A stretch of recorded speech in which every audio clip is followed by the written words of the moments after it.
Hi, I'm Jonathan Weinberg, and this is Drawing with Fountain Pens, where I talk about art and design and fountain pens. You don't have to be an artist to get something from this channel, but you do have to love fountain pens.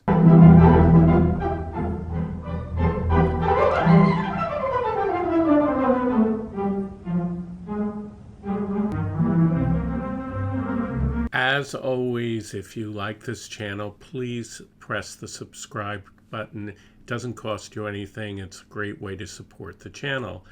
Today I'm going to talk about the Jinhao 9016, which is part of a series of pens Jinhao has introduced. This is the big 9019, and there's also the 9013. I got my Jinhao 9016. I got actually two of them from Amazon, where they're around $12. I understand you can probably get them on AliExpress for as much as $8, I guess. On eBay, they seem to be around the same price, and the advantage of buying at Amazon now is that you get the pen very quickly. It used to take often months if you get it through eBay. Anyway, it comes in this very inexpensive little envelope. You open it up.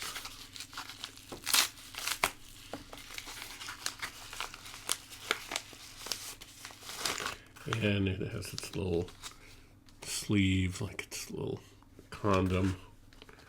And here I got the clear version here. I also have the tan version.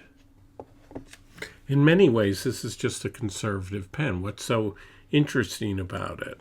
Well, just to give you an idea, it's your sort of standard cigar-shaped pen. It's not that different in looks from a Pilot Custom 823, or it looks like a Platinum 3776. It's actually almost exactly the same size as a Platinum 3776. So why get so excited about this pen? Well, it's all about the inside of the pen. When we open it up, we see that it has an extra large converter. A converter that actually it takes from the converter that was on the 9019. You can see that it's the same size converter. This is the Jinhao 82, right? And it has a standard size converter. So you can see this is really twice as big. It holds twice as much ink. This holds around 1 milliliter of ink. This holds almost more than 2 milliliters of ink. According to the internet and Pilot's own website, the Custom 823 is supposed to only hold 1.5 milliliters of ink, though it depends on how you fill it. And that's always the case. You don't necessarily fill a pen up to its limit. But the main point is that this has really been supersized. Supersize the American way. Getting fat, getting broke, either way you're gonna pay. Supersize me. Supersize it up.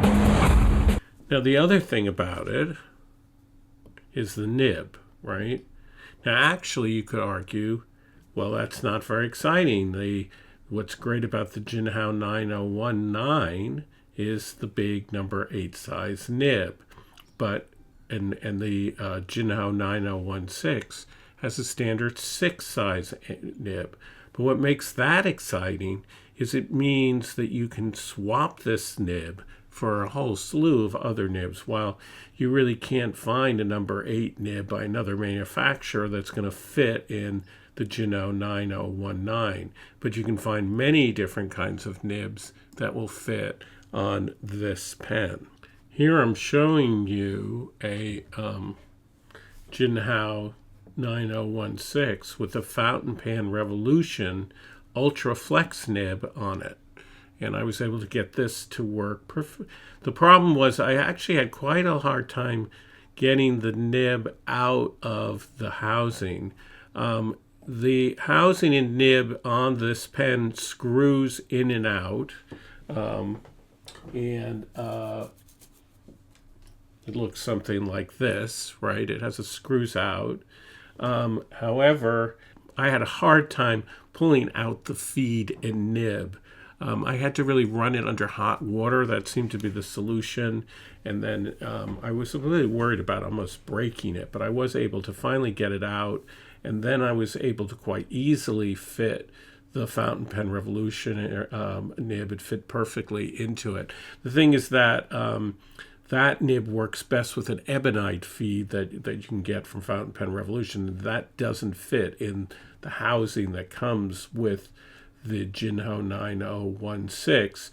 But you could use a whole range of nibs like from Jovo, including they have a semi-flex nib. They say it's flex, but it really doesn't flex all that much. But it would definitely fit and work well with this pen. And that's great because Jinhao only offers extra fine, and medium.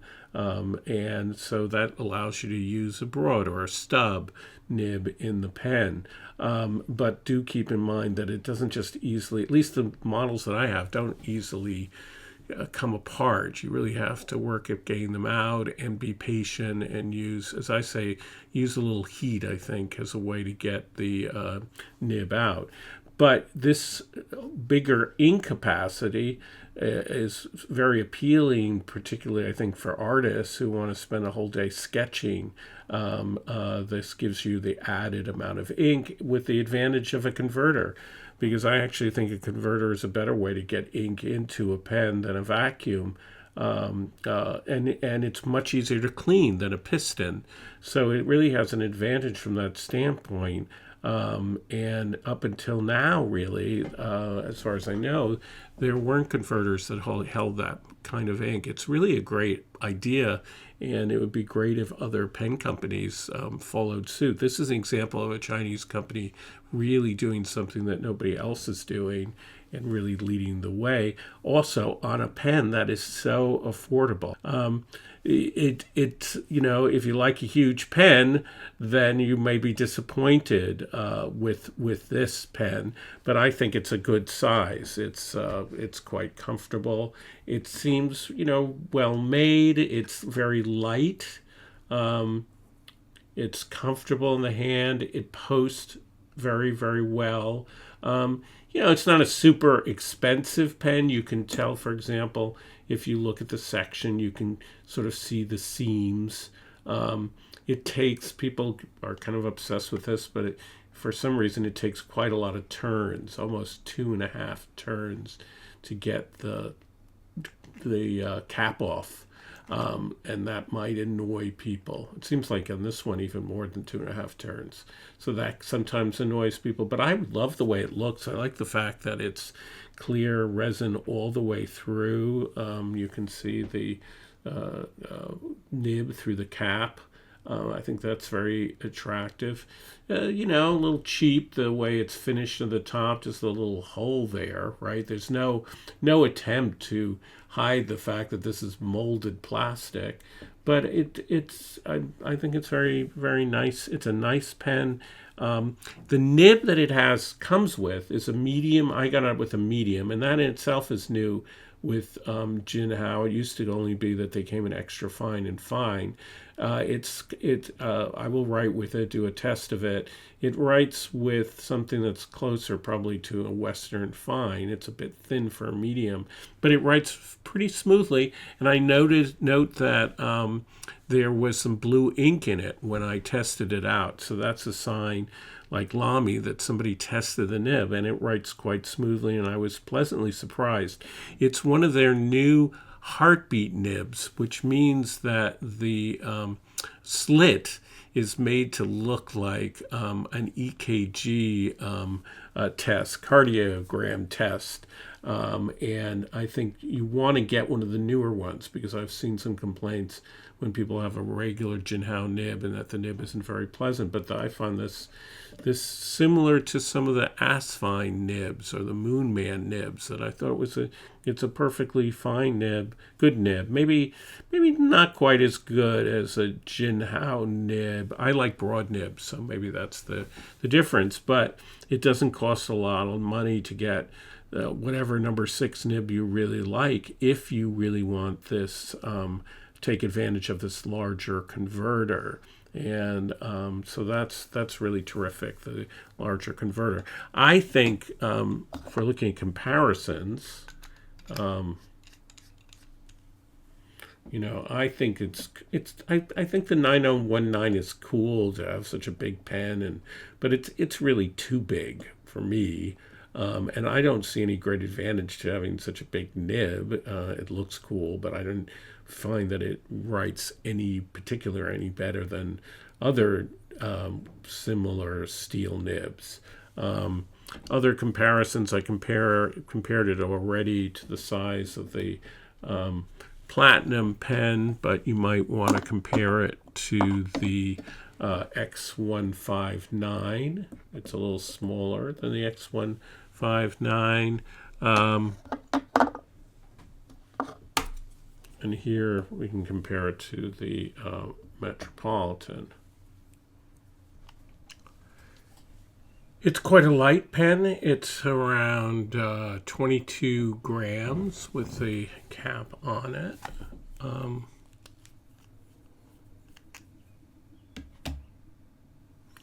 And only 13 grams unposted. But this is a pen that posts very, very well.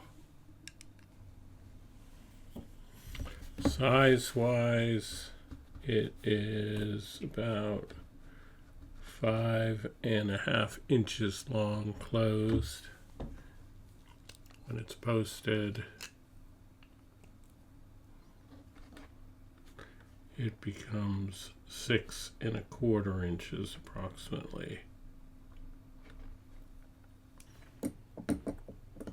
In conclusion, I think it's a great buy, and I think what's going to happen is that this pen is going to become a really popular with people who want to hack a pen. I think it'll be interesting to see whether people can get this to work, for example, with a Zebra G nib. A lot of people were using these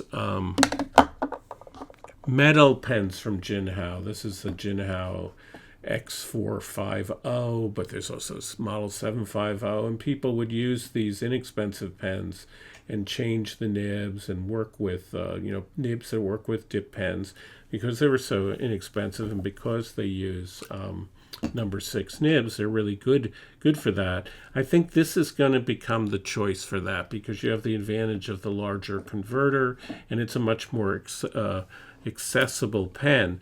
I've already talked about using the Jinhao, smaller Jinhao 82 in that same way. This is the Jinhao 82, and also it's very easy to change the nib on this pen, and this is very affordable. I mean, you can get like 3 of these on Amazon for under $15, and it's a very pretty pen. It's very similar to some pens that Sailor makes, and you can swap out the nibs, and you have an attractive pen that's very affordable.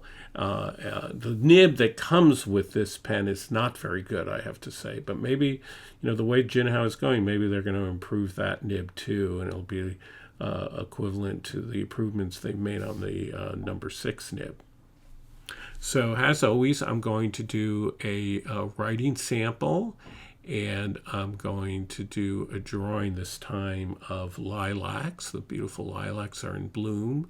And I'm also going to compare the regular nib to the Fountain Pen Revolution nib.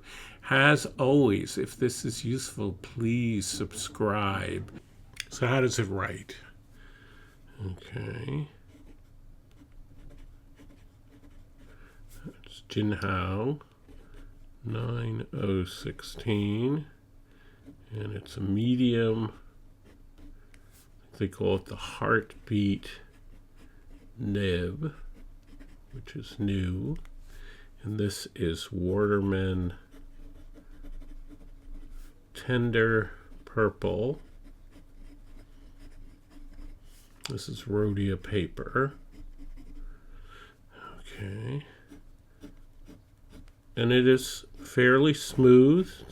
It's a little bit of feedback. No line variation at all that I can really tell. But it is reasonably wet and smooth.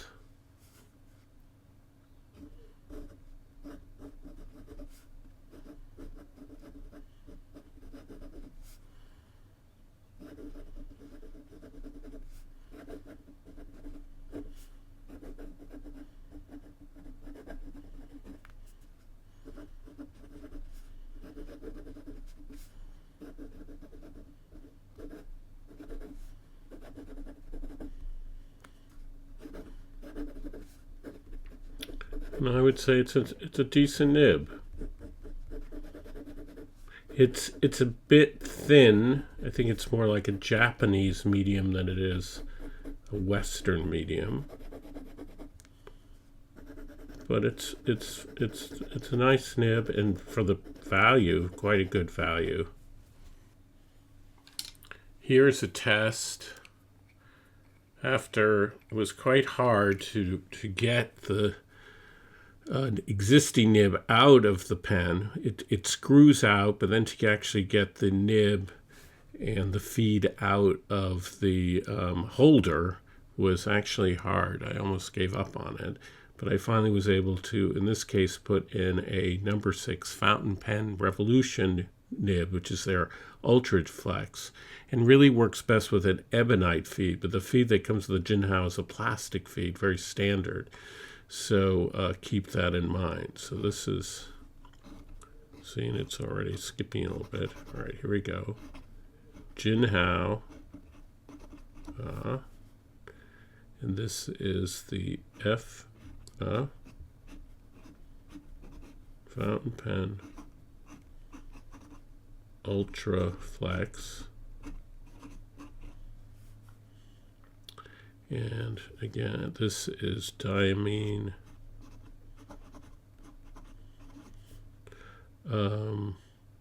oxblood.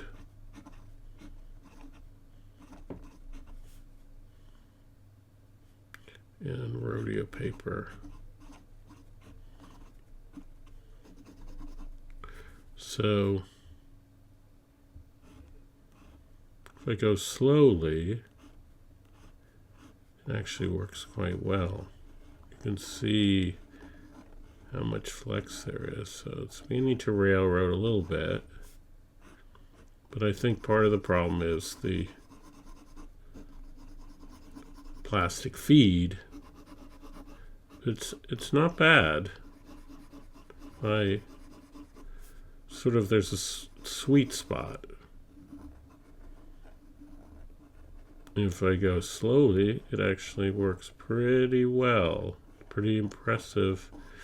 These nibs are not that expensive. They're under $20. Sometimes they're on sale. You can get them around $15.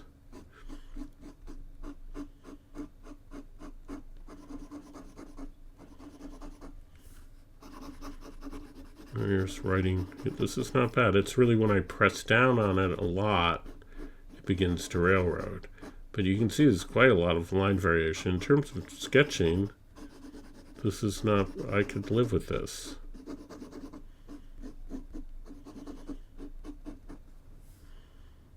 I'm not sure if for, calligraphy this would be great.